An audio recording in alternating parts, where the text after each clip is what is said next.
기도의 축복이라는 제목으로 하나님 말씀을 약속으로 받도록 하겠습니다. 하나님께서 사람을 하나님의 형상으로 창조하신 것은 하나님께서 사람과 소통하시기 위함입니다. 이것은 사람을 지으신 하나님의 목적이고 하나님의 계획이기도 합니다. 모든 짐승들은 각기 그 모양대로 창조를 하셨습니다. 그래서 개는 개처럼 살 때 가장 행복한 것입니다. 소는 소처럼, 돼지는 돼지처럼 살아야 가장 평안하고 행복하게 되어 있는 것입니다. 그런데 사람만큼은 사람처럼 살게 되면 짐승보다 못하게 되어 있습니다. 왜냐하면 하나님께서 사람을 창조하실 때 사람의 형상으로 지으신 것이 아니고 하나님의 형상으로 창조하셨기 때문에 그렇습니다. 사람의 형상이 없습니다. 그래서 하나님의 형상을 잃어버린 사람들은 보통 자기들 스스로 짐승으로 비유하지요. 개띠니, 소띠니, 말띠니 이렇게. 이것은 우리나라만 있는 것이 아닙니다. 서양에서도 하나님의 형상을 잃어버린 사람들은 모든 것을 짐승화합니다. 그래서 모든 신전들 가보면 이렇게 짐승이 형상화되어 있는 것을 발견할 수가 있는 것입니다. 하나님께서는 저와 여러분들을 하나님의 형상으로 창조하셨습니다. 이유는 우리가 하나님과 소통할 수 있도록 하시기 위함입니다. 그러므로 모든 피조물 가운데 유일하게 사람만 영적 존재라는 것입니다. 그래서 사람만 하나님과 소통할 수가 있는 것입니다. 짐승들 가운데도 꽤 IQ가 있고 똑똑한 것들 많이 있습니다. 그러나 짐승들 가운데는 종교가 없습니다. 영적 존재가 아니기 때문에 그렇습니다. 제가 필리핀 선교사역을 하면서 전기도 없고 아주 산 깊은 곳으로 들어가 본 적이 있는데 그곳에도 여전히 마을 입구에 가면 우리나라 선앙당과 같은 것들이 곳곳에 있습니다. 뭐냐면 신을 찾는 거예요. 필리핀은 카톨릭 국가임에도 불구하고 곳곳에 그렇게 우상 숭배하는 것들이 많이 있습니다.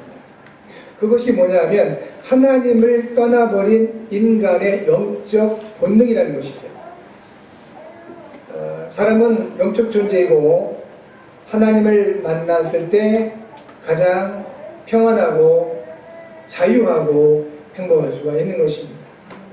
그런데 마귀에게 속아서 죄를 범하고 하나님을 떠난 인간들은 하나님을 만날 수 있는 길도 모르고 하나님을 만날 수 있는 길도 알 수 없기 때문에 자꾸 다른 것을 섬길 수밖에 없는 것입니다. 영적인 본능입니다.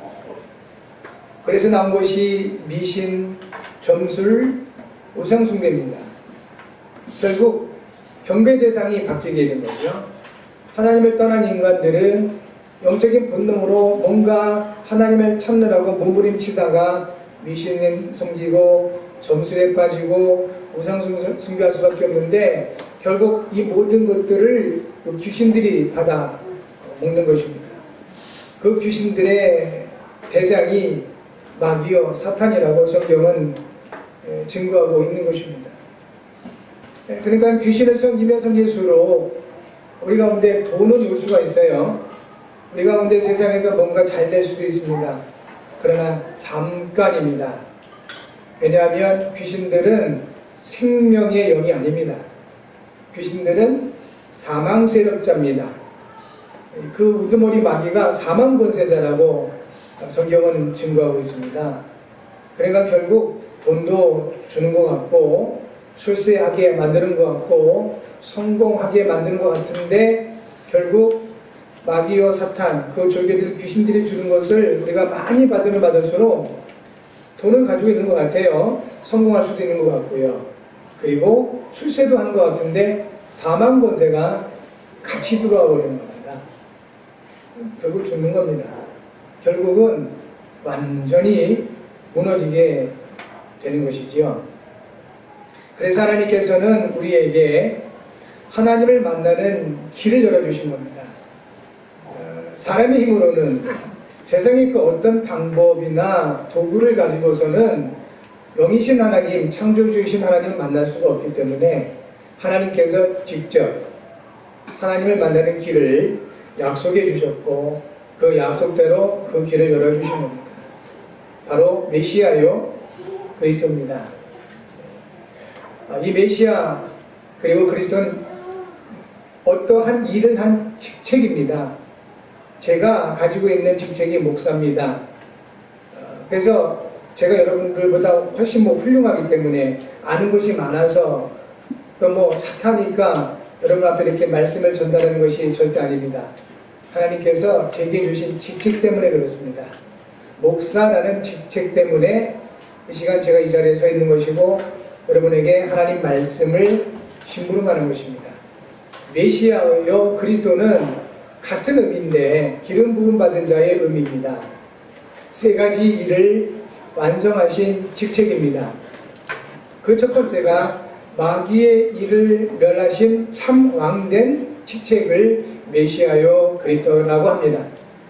그리고 죄에 빠져서 저주와 재앙 가운데 멸망할 수밖에 없는데 이 죄와 사망의 법, 저주와 재앙을 완전하게 해결하신 직책을 메시아요 그리스도라고 합니다. 그리고 하나님을 떠나서 결국은 지옥 갈 수밖에 없고 지옥 가는 것은 사실 나중에 문제지요. 지옥 같은 삶을 살아갈 수밖에 없는 우리 사람들에게 하나님 만나는 길을 열어주신 그 직책이 메시아요 그리스도이신 겁니다. 그래서 이 세 가지 왕으로서 그리고 제사장으로서 선지자로서 이 세 가지 직책을 완성하신 부분을 바로 메시아요 그리스도라고 하는 것입니다. 그런데 이 직책을 완성하시기 위해서 영이신 하나님이 이 땅에 오셨습니다. 이 세상에 오셨기 때문에 이름이 필요했던 것입니다. 그래서 성경 말씀 마태복음 1장 21절에서는 이렇게 기록하고 있습니다. 아들을 낳으리니 이름을 예수라 하라. 이는 그가 자기 백성을 그들의 죄에서 구원할 자이심이라 하신 것입니다. 그 이름을 예수라는 이름을 가지고 이 땅에 메시아 곧 그리스도께서 오신 것입니다. 그래서 우리 예수님께서 이 땅에 오셔서 그리스도의 일을 십자가에서 완성하셨습니다. 십자가에서 그리스도의 일을 완성하시면서 선언하셨습니다. 내가 다 이루었다 라고 선언하셨습니다. 다 이루었다는 그 말에 많은 의미가 담겨 있습니다만 이것을 직책적으로 본다면 세 가지 일을 완성하셨다는 겁니다. 마귀의 일을 멸한 참 왕의 직책을 다 이루었다. 이게 첫 번째고요. 두 번째는 죄로 인한 저주와 재앙의 문제에서 이것을 해결하는 참 제사장의 직책을 다 이루었다라는 의미가 있겠습니다. 그리고 세 번째 의미는 바로 하나님을 만나는 길을 열어놓은 참 선지자의 직책을 다 이루었다라고 하는 의미가 있는 것입니다. 그분의 이름이 예수십니다. 그리고 우리는 그 그리스도이신 예수님을 믿어서 영접하여 구원받은 하나님의 자녀가 된 것입니다.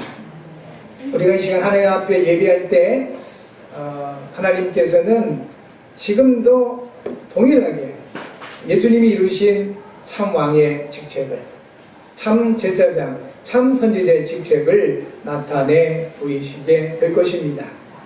그래서 우리에게 역사는 사단의 세력을 결방하시고 우리에게 역사는 죄와 사망의 법에서 우리를 해방하시고 또 하나님을 만나서 함께하는 진정한 참 선지자의 일을 이루어 가시는 것입니다.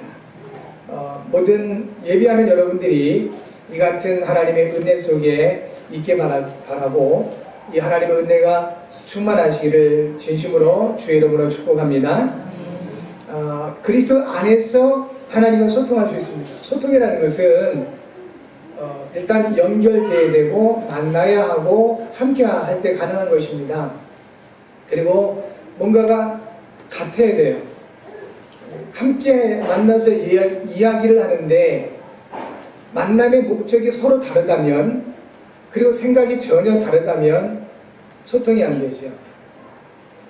서로 대화가 안 되는 겁니다. 나는 이렇게 얘기하는데 엉뚱하게 받아들이고, 또 이런 의미로 말하는데 그것 때문에 오해하기도 하고 이렇게 됩니다. 안 맞아서 그래요. 소통이라는 것은 뭔가 맞아야 되는 겁니다. 영이 맞아야 되고, 마음이 맞아야 되고, 생각이 맞아야 되는 겁니다. 삶의 방향이 맞을 때 진정한 소통이 이루어지게 되어 있습니다. 감사하게도 우리 하나님께서 저와 여러분들에게 우리 하나님과 영이 맞게끔 하셨습니다. 예수 그리스도로 말미암아 하나님의 성령이 저와 여러분과 함께 하십니다.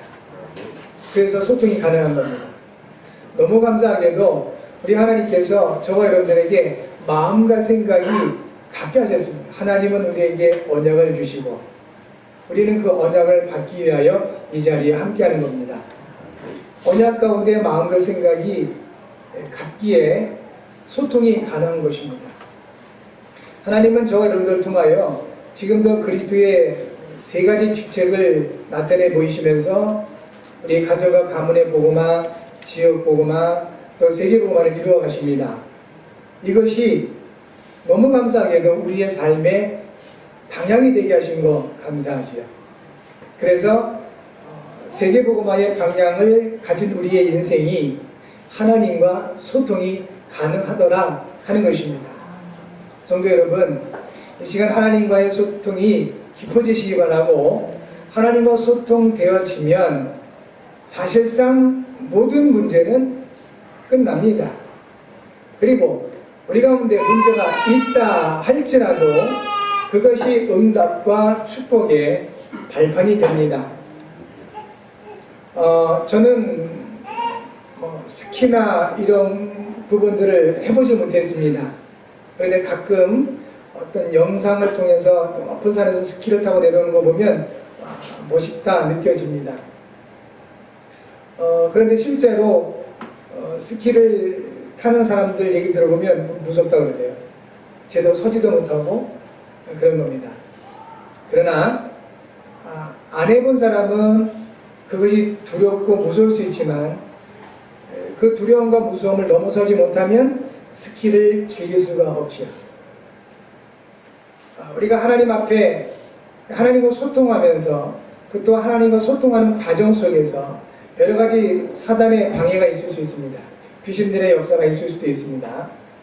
이런 부분들을 복음의 능력으로 넘어서지 못하면 실제적인 하나님과의 소통의 능력을 우리는 누릴 수가 없습니다. 여러분 두려워하지 마시고 또 무서워하지 마시고 그리스도 안에서 하나님 주신 힘으로 진정한 하나님과의 깊은 소통이 있기를 바랍니다. 그렇게 되면 복음을 누릴 수가 있게 되는 겁니다.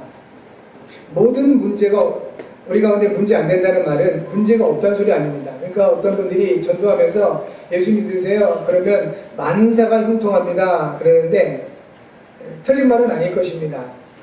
그러나 많은 분들이 그 예수님이 누구신지 왜 믿어야 되는지 모르고 교회 생활을 시작을 했다가 문제가 들어오게 되면 대부분의 사람들이 내가 교회 가가지고 우리 집안이 뒤집어졌다 이렇게 표현합니다. 저 사람 예수 믿고 망해버렸다 이렇게 얘기도 합니다. 전혀 틀린 것입니다. 예수 믿으면 모든 일이 잘 되는 것이 아닙니다. 문제 여전히 있습니다. 갈등 있습니다. 고민 또 어려움도 있을 수 있습니다. 차이는 한 가지입니다. 예수님을 그리스도로 믿고 영접하지 않으면 그 모든 것들은 눌려버립니다. 문제에 눌리고 갈등에 잡히고 고민에 어려움 당합니다. 그러나 예수님께서 그리스도 되셔서 나와 함께 하실 때 우리가 예수님을 그리스도 믿고 영접을 하게 되면 모든 문제와 갈등 그대로 있는데 그것을 응답과 축복의 발판으로 만들어가는 것입니다. 마치 스키를 안 타본 사람은 그걸 보면서 와 멋있다 느껴지지만 막상 내가 타려고 그러면 무섭듯이, 그런데 그거를 이제 넘어서게 되면 스키를 즐길 수 있듯이 우리가 문제 앞에 복음의 능력으로 함께하신 그리스도로 말미암아 모든 문제를, 모든 갈등을 응답으로 바꿔갈 수 있다는 것입니다. 그러니까 삶에 활력이 생기죠. 문제에 눌리는 것이 아니라 오히려 문제 오면 기대감이 생기는 거예요. 제가 오늘 아침에도 차량 운행을 하면서 아침에 나서 잠깐 기도를 하면서 이 마음이 두근두근하는 것이 이게 뭐냐, 이게 오춘기가 온 거냐, 이게 갱년기냐, 아니면 이게 뭐 하나님 주시는 기대감이냐 혼란스러워가지고 자세히 이렇게 기도하면서 하나님께 질문도 하고 그랬습니다. 분명히 하나님께서 우리와 함께 하시기 때문에 하나님 앞에 설 때마다 보이지 않는 영적 기대감을 주실 겁니다.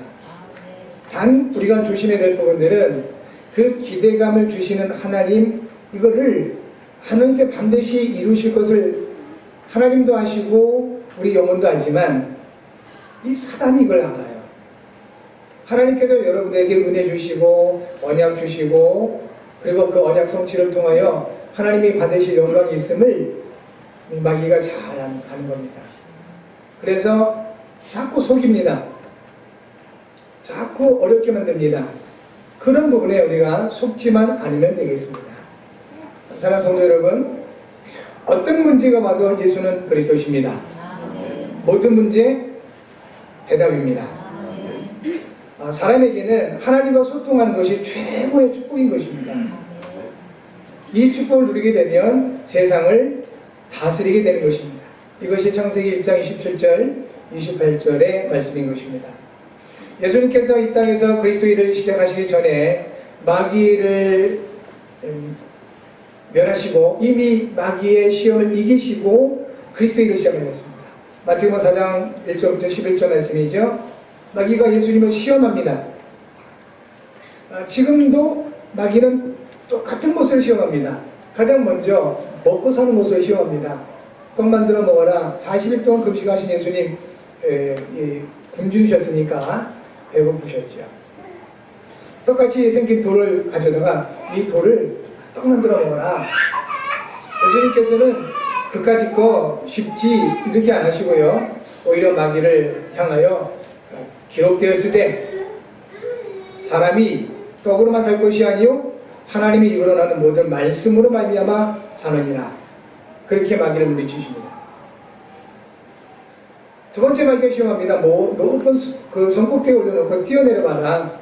성경에 기록되어 있지 않냐. 너 하나님 아들이잖아. 그러니까 뛰어내리면 천사들을 거쳐서 네 발이 땅에 닿지 않을 거야. 맞는 말이거든요. 그렇게 마귀는 합리적으로 우리를 속이는 겁니다.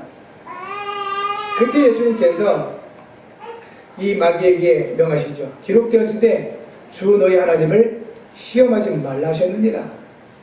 마귀가 세 번째 예수님을 시험합니다. 온 천하 영광을 예수님께 보여주면서 말하기를 내게 경배하라. 그러면 내가 이걸 다 내게 줄 것이다. 많은 사람들이 여기에서 넘어갑니다. 예수께서 말씀해 주셨습니다. 사탄아 내게 떠나가라 이렇게 말씀하셨죠. 온 기록되었을 때 우리 하나님께서 그 모든 것들을 가지고 계심을 인정하면서 기록된 하나님의 말씀으로 이 마귀의 시험을 물리치신 것입니다. 그 예수님이 지금 저와 여러분과 함께 하십니다. 그렇다면은 우리와 함께 하신 예수님께서 이미 마귀의 시험을 이기시고 함께 하시기 때문에 우리가 가지고 있는 지식이나 내가 가지고 있는 경험이나 우리가 느끼고 있는 그 감정들 필요한 부분이지만 그보다 더 중요한 것이 있는 것입니다. 나와 함께 하신 예수님, 나와 함께 하신 예수님, 그분이 그리스도 되심을 확인하는 것입니다. 그리고 그리스도께서 내 인생의 주인 되셔서 항상 나를 원하셔서 부르시고 지금도 함께 하시면서 인도하신다는 사실을 확인하는 것이 중요합니다. 한 것입니다. 예수님께서 제자들 부르실 때 원하시는 자들을 부르셨다고 했습니다. 마가복음 3장 13절 14절이죠. 늘 우리 예수님과 함께하게 되면 나타나는 증거 또 증상이 있는데 그게 뭐냐면 보내사 전도도 하며 그랬습니다. 그래서 우리가 하나님 주신 복을 누릴 수 있는 최고의 방법이 있다면 전도하는 것입니다. 적어도 전도의 방향을 맞추고 있을 때 하나님 주신 복음의 능력이 나의 것이 될 수가 있는 것입니다. 그리고 귀신을 내어주는 권능도 가지게 하시면 했습니다. 이유가 있는 것입니다. 보이지 않게 모든 세상을 약한 영들이 장악하고 있기 때문에 그렇습니다.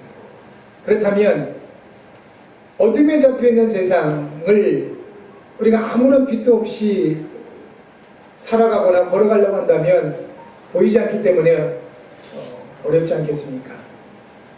그래서 어둠에 잡히는 곳을 간다면 빛이 필요하듯이 예수님께서 요한복음 8장 12절에 나는 세상의 빛으로다 했습니다.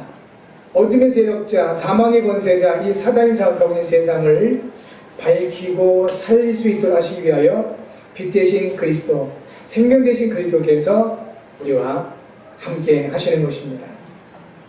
그리스도신 예수님과 함께하는 것이 하나님과 소통할 수 있는 유일한 길입니다. 이것이 진정한 기도의 축복이기도 한 것입니다. 오늘 다니엘을 통해서 진정한 기도의 축복을 알고 누려야 하겠습니다.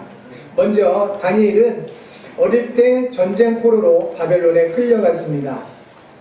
그러나 다니엘은 어릴 때부터 하나님 앞에 뜻을 정했습니다. 다니엘서 1장 8절과 9절의 말씀입니다. 다니엘은 뜻을 정하여 왕의 음식과 그가 마시는 포도주로 자기를 더럽히지 아니하리라 하고 자기를 더럽히지 아니하도록 판관장에게 구하니 하나님이 다니엘로 하여금 판관장에게 은혜와 긍휼을 얻게 하신지라 하였습니다. 바벨론이라는 나라가 이스라엘을 쳐들어온 겁니다. 쳐들어와서 왕족과 귀족 중 몇 사람, 특히 어린아이들을 잡아다가 장차 인재로 키우려고 한 것입니다. 그래서 이들을 이제 왕이 주는 음식과 포도주를 내려주고 그걸 먹고 생활하도록 한 것입니다. 거기에 다니엘이 잡혀간 것입니다. 다니엘과 함께 세 친구도 함께 있었는데요. 하나냐, 미사엘, 아사랴 라는 친구들도 같이 잡혀갔습니다.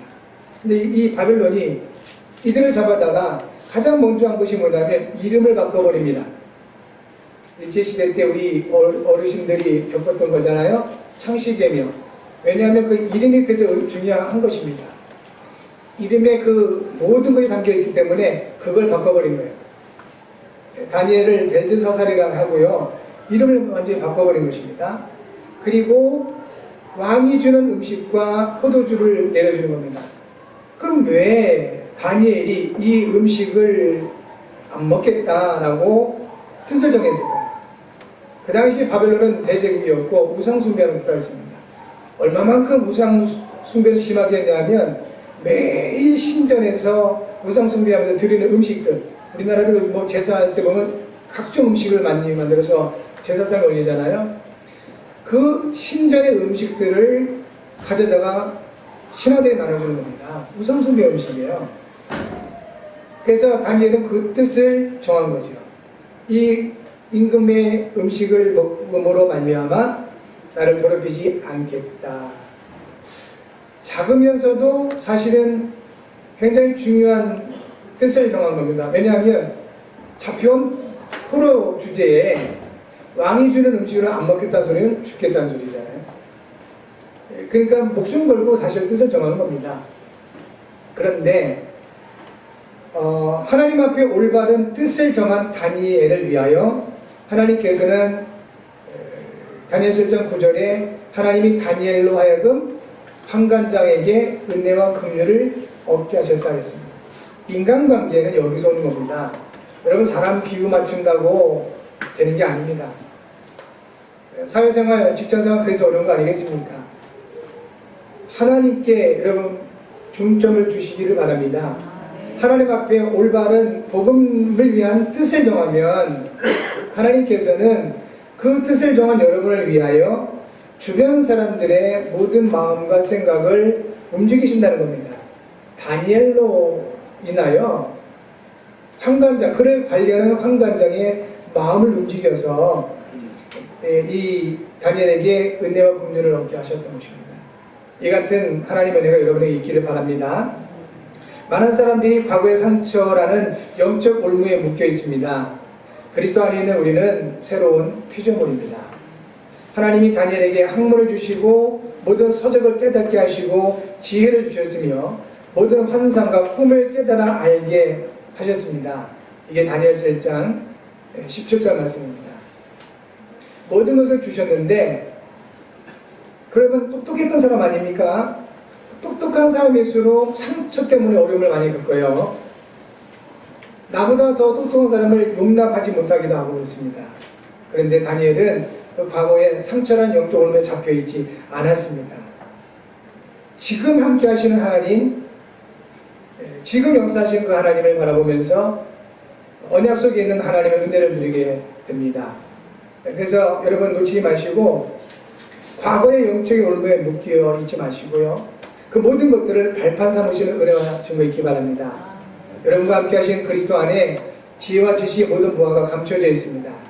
여러분과 함께 하신 하나님께서 그리스도 안에서 그 풍성한 대로 영광 가운데 너희 모든 쓸 것을 채우시겠다고 빌립보서 4장 19절에 약속해 주고 있습니다. 여러분 하나님 앞에 오늘 뜻을 정하시는 귀한 시간 되시기 바랍니다. 다니엘이, 그 어린 다니엘이 하나님 앞에 뜻을 정했듯이 여러분들도 하나님 앞에 주의 영광을 위하여 뜻을 정하시는 귀한 시간 되시기 바라고 하나님의 은혜 역사가 여러분에 나타나게 될 줄 믿습니다. 두 번째, 다니엘은 위기를 알고도 평상시 하던 대로 하나님께 하루 3번씩 무릎을 꿇고 기도하며 감사했습니다. 다니엘서 6장 10절이죠. 다니엘에게는 하나님께 기도하는 것이 최우선과 최고의 일이었습니다. 이때 다니엘은 바벨론 다리오 왕 때 그 제국의 서열 2위였어요. 120명의 그 각 지방 고위 관료를 세웠고 다리오 왕이 그들을 관리하도록 3 총리를 세웠는데 그 중에 한 사람이 다니엘이었습니다. 총리예요. 엄청 바빴을 것입니다. 그럼에도 불구하고 다니엘은 하루 3번씩, 평상시 하루 3번 하나님께 기도했다는 겁니다. 그것도 자기 집에 돌아가서. 그렇게 바쁜 사람이, 이거는 무엇을 의미하냐면 다니엘의 모든 삶의 최우선이 그리고 최고의 가치가 하나님께 기도하는 것이었다는 겁니다. 여러분 바빠서 시간이 없어서 기도를 못하고 계십니까? 그러면 여러분들은 둘 중에 하나일 겁니다. 하나는 이미 그 일에 여러분 노예예요. 기도할 수 없을 정도로 일이 바쁘다면 그 사람은 그 일에 노예가 되는 겁니다. 두 번째는 전혀 하나님 앞에 마음이 없는 거예요. 시간이 없어서 기도 못하는 것이 아니라 마음이 없어서 기도를 못하는 것입니다. 하나님께 기도해봐야 뭐 소용이 있겠냐라는 그 마음이겠지요. 여러분 바꾸셔야 됩니다. 그렇지 않으면 어느 날 영적 쓰나미가 들어오게 됩니다. 영적 쓰나미가 들어오면 막아낼 수가 없습니다. 미리 여러분 다니엘처럼 평상시 바쁜 분들일수록 중요한 분들일수록 삶의 최우선을 하나님께 기도하는 것에 두셔야 됩니다. 이때 이와 같이 현재 복음을 누리고 언약을 누리는 평상시 기도가 있을 때 욕심으로 역사하는 영적 감정에 빠지지 않게 되는 것입니다. 기도의 비밀을 놓치고 일이 잘 되면 그 사람은 틀림없이 그 함정에 빠지게 되어 있습니다. 그래서 어느 날 인생이 무너지게 되는 것입니다. 사랑하는 성도 여러분, 기도가 그리스도를 누리고 복음을 누리는 이 기도가 여러분의 삶의 최우선과 최고의 의미가 되시기 바랍니다. 마지막 세 번째, 다니엘이 하나님의 뜻을 깨닫기 위해 기도했을 때 하나님은 다니엘에게 구체적으로 응답하셨습니다. 이것이 다니엘서 10장 11절과 12절입니다. 이렇게 기록하고 있습니다. 내게 이르되 큰 은총을 받은 사람 다니엘아, 내가 네게 이르는 말을 깨닫고 일어서라. 내가 네게 보내심을 받았느니라 하더라. 그가 내게 이 말을 한 후에 내가 떨며 일어서니 그가 내게 이르되 다니엘아 두려워하지 말라. 내가 깨달으려 하여 네 하나님 앞에 스스로 겸비하게 하기로 결심하던 첫날부터 내 말이 응답받았으므로 내가 내 말로 말미암아 왔느니라. 그랬습니다.